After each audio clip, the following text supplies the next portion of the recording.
they're doing all of this like transactional love, and for some reason they think that transactional love is lasting love. They think transactional love is the love that they've been looking for, that they were sold on. Disney. That's not Disney. Like, Disney was, yeah, he's a prince, but you fell in love with the frog. You fell in love with the guy. He actually loves you. Right. There's a real love there. It's not transactional. It's not, as long as you give me sex, we're in love. Right. As long as you get money, you're in love. You know what I'm saying? If you have a transactional love, I feel bad for you, because that is the most sinking of sands.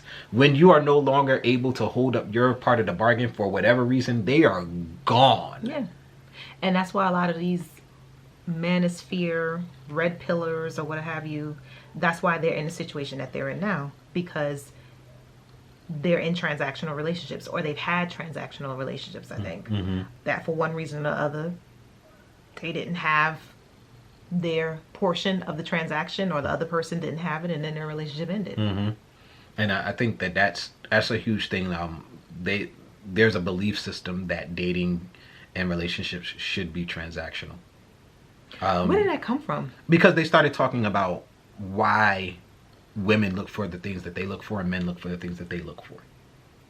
And when they started to figure out, okay, women are looking for security and protection, and men are looking for legacy and beauty.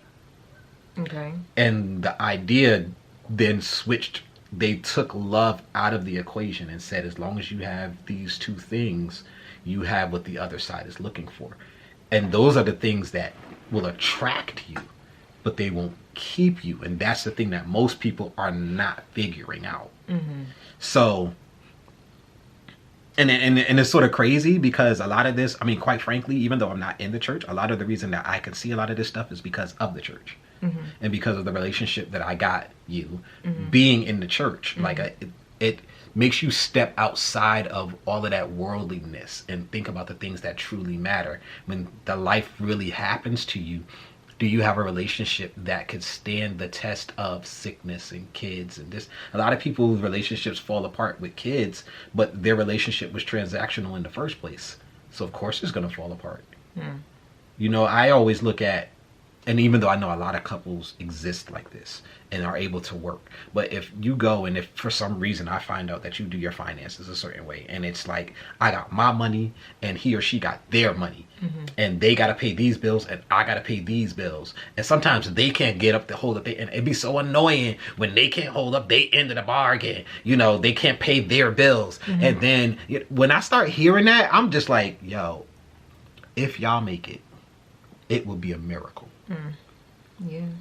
Like, if money becomes that big of a factor, I already see the problem, even if there's not a problem that exists right now. Like, maybe you're able to deal with what you got to deal with.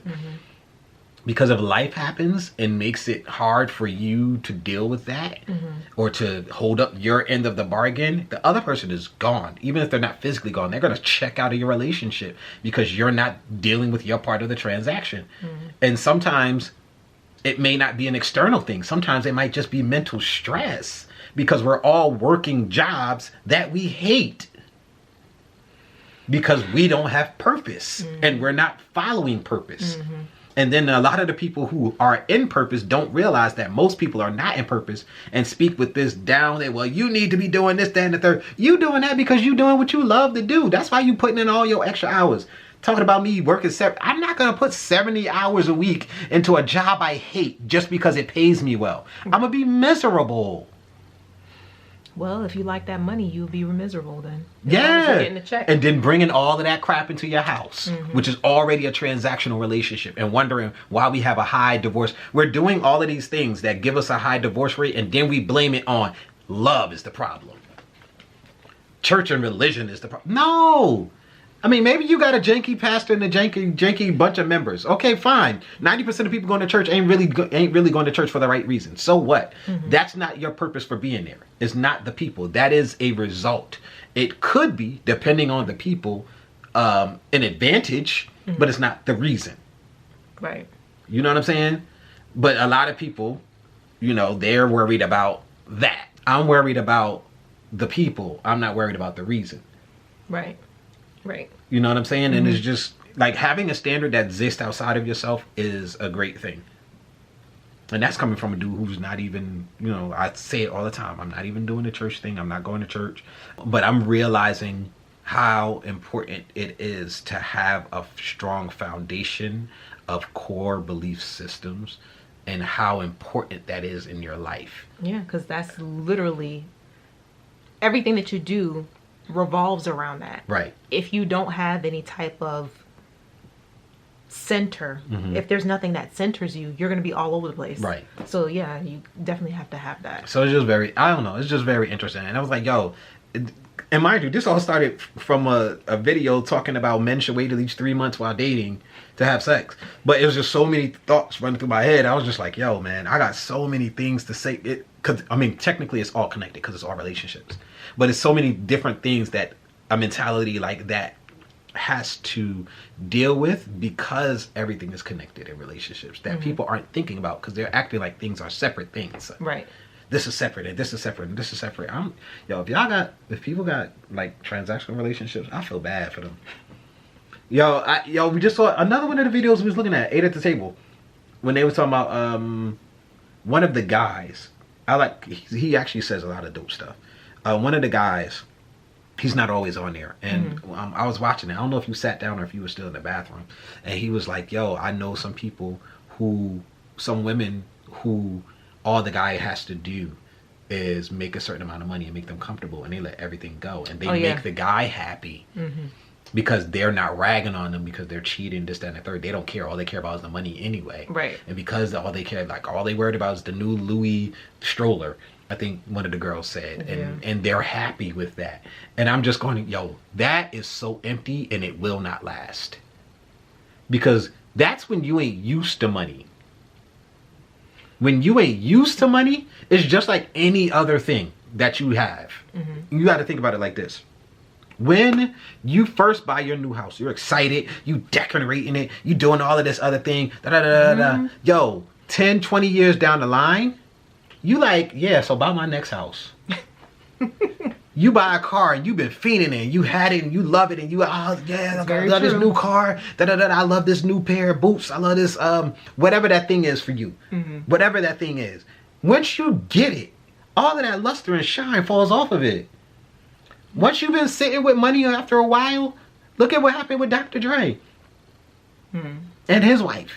I can guarantee you a part of it was, yeah, she probably was good and allowed a lot of things to slide because of the lifestyle that he provided. But after a certain amount of time, she thought that she was going to get him. And he still was too busy to come home, and he didn't even put out music no more. And when she realized that he wasn't coming home, and maybe he was cheating, maybe he wasn't, most likely, let's just be honest. Maybe he was cheating, he was probably cheating or doing whatever. She probably was just like, yo, I can't do this no more. Yeah. Like, having all of this money doesn't mean anything anymore if I don't have you. And if I don't have you, why am I here? I'm going to just get my bag that I'm owed for giving you all of my good years. Because it ain't like I'm going to go out and date and get the same level of man. I gave all of that to you. I'm going to get as much of that bag as I can. I'm going to go and I'm going to at least be single and try to find some semblance of happiness. Yeah. That fades, yo. And a lot of people are so obsessed with money because we all broke. That's why everybody thinks money is so important. We broke, five broke. We ain't got it. Broke, five broke. Ain't got no money, ain't got no cars. No. Yo, dead serious. We all broke, so we think it's so important. And even the ones that have a little bit of money. Oh, I make my 6 figures a year. I make $200,000 a year, $100,000 a year. You know, you really don't have money. Right. So you still think it's more to get. When you get it and you've been sitting with it for 20 years, it doesn't mean anything. It is not your purpose. Your purpose is not to get the bag. Yeah. Everybody thinks the purpose is to get the bag, so that's all they see, but it's because we're all broke. When you get to the point that you've had it for a while, it doesn't mean as much. You can't buy another yacht or buy another house or have enough sex with all of these women that want to be around you because you have money that's going to matter anymore. And that's when the depression comes in. Everybody is so short-sighted. It's very true. Super short-sighted. And that's where all of these conversations are trickle-downs from that. So anyway, that's all 5,000. No, I probably got more to go. But we got to shoot another video. So that's just some more of the thoughts that I had that I wasn't even able to talk about. Because, like, okay. I mean, we trying to keep our videos under 30 minutes. Bruh. So, like, geez, at first it was under 20 minutes. We didn't even want to be 20 minutes long at one point. Hell no. All right, so I guess we'll get back to this. Press the off button. This is